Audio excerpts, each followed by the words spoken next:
going to talk about the frustrations that you go through when it comes time to buy a house. There's all sorts of stuff going on. You just want to go out and shop. You want to get a house, right? You're excited. There's a lot of things that have to go on. We're going to talk about that.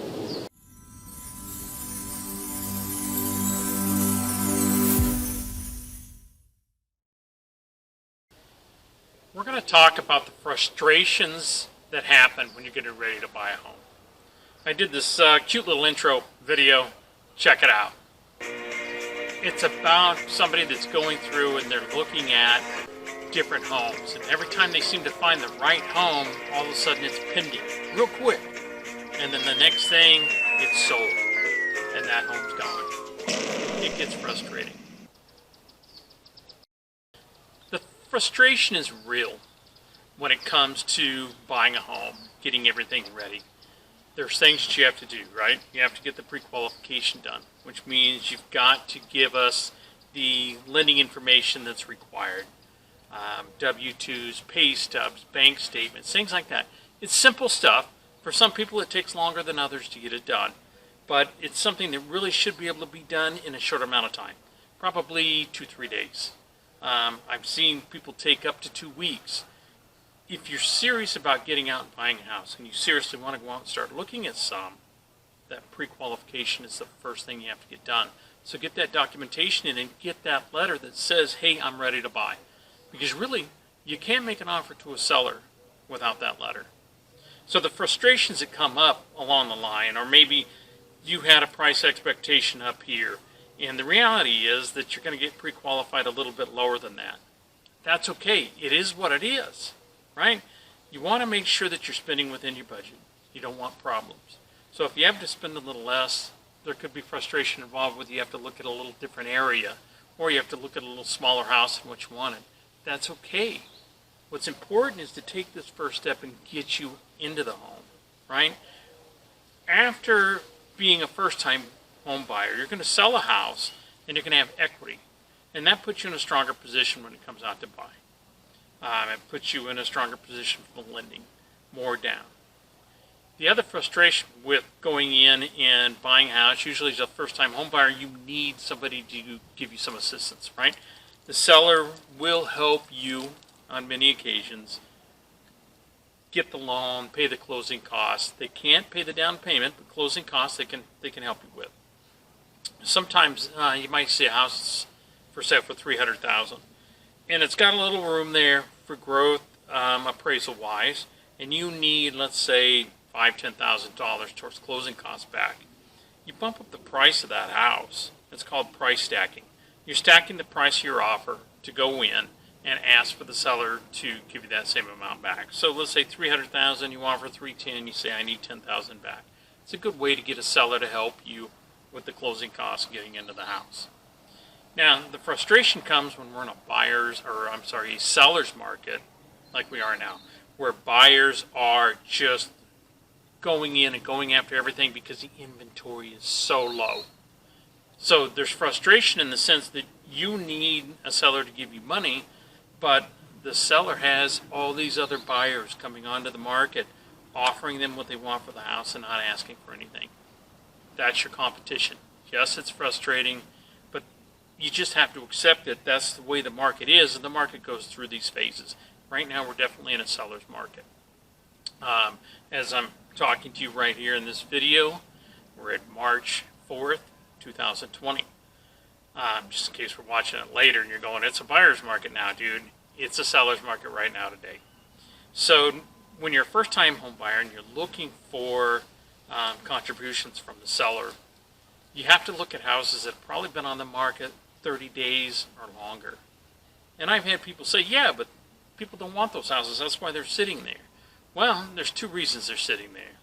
One is the agent that's helping them sell inflated the price so that they could get that homeowner to go with them to list the house. They basically lied to them, hey, I can get you $350 for your house, knowing darn well the house is only worth $310, $320, right? So that house sits there until the seller decides to drop his price. So the agent usually comes in within 3 weeks to a month and says, oh, we're not getting any offers, we're not getting enough activity, I need you to drop the price. So the agent's going to work on that seller to get that price down. There's actually a saying in the real estate business that the real estate agent can't get the seller to lower the price unless the real estate agent is working with the seller. There's actually a saying in the real estate business that the real estate agent can't get the seller to lower the price unless the real estate agent is working with the seller. I don't do business that way. I'll tell a homeowner, this is what your house is worth. This is what I truly believe we can get for it, and we can sell it quick. Other agents will come up behind me and say, oh, I can get you $30,000, $40,000 more. Sure, the homeowner's going to believe them, and most of the time it'll go with them. 30, 45 days later, they're going to end up reducing that price until they sell it for what I told them they could originally sell it for. Or worse, it becomes shelf-worn, right? Ross is in business, TJ Maxx is in business of selling other clothes and items that people couldn't sell. So they buy them, and they sell them at a reduced price. The only reason they're able to make a better profit on it is because the other company, they got them shelf-worn. People have seen them there, and I don't want it, nobody else does. Same thing can happen with houses. So don't get frustrated and think, well, nobody wants those. You could find a jewel, something that's just overpriced, and you stay mindful to it. You watch it, and what you're watching for is that price reduction. And even if they haven't aggressively reduced the price, but the house has been on the market for 45 days, now it's time to come in and offer what the home is worth and stack it a little bit because you need money back. So, again, I know the frustration is real. You just want to go out and you want to own a home. But there's just certain realities that we have to pay attention to. Oftentimes in working with clients, when I'm helping them with the lending and I'm helping them with finding a house, they'll get frustrated with me because I won't take them out and start showing them houses. But why would I?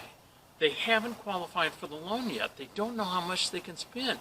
It's so important to know how much you can spend on a house, how much you can afford. Because if you start looking at houses that are here, I guarantee you're not going to like the houses down here because you're giving up too much with that price point. If you're looking at homes that are $40,000, $50,000 more than you can afford, and then you start looking at what you can afford, by me showing you these houses, I did you a disservice, right? Because you can only afford this. Now you're looking at these and going, It's like going out and looking for a new car and you're looking at Ferraris, but really, you can only afford a Camry. Looking at the Camry after you've seen some Ferraris, you're not going to like the Camry. So, I'm sorry for your frustration. I don't want anybody to be frustrated. It needs to be a happy and good experience. But the reality is, you need somebody who's going to be honest with you. Somebody who's being truthful. Somebody that's holding you by the hand and showing you the way and explaining it as you go. Yes, there's going to be frustrations.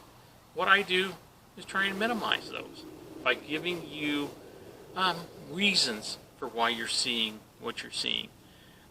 Telling you when a market's hot and it's a seller's market, or when a market's hot and it's a buyer's market. Right now, with low inventory and tons of buyers, everybody's jumping on it. So don't get frustrated. Just take that step back. Listen, whether it's me or whoever else is helping. Listen to them. Get your ducks in a row and get ready. And just stay alert to what houses are available out there, and you'll find the one that's right for you. Now, if you've enjoyed this video, I want you to do me a favor. Click on that like button. Smash it. Go ahead and subscribe to the channel. And there's a discussion thing down below. Join in the discussion. If you have questions that you want to ask me, you can blast them right there. There's also the ability to shoot me a text message. That's down below too. Thanks for watching.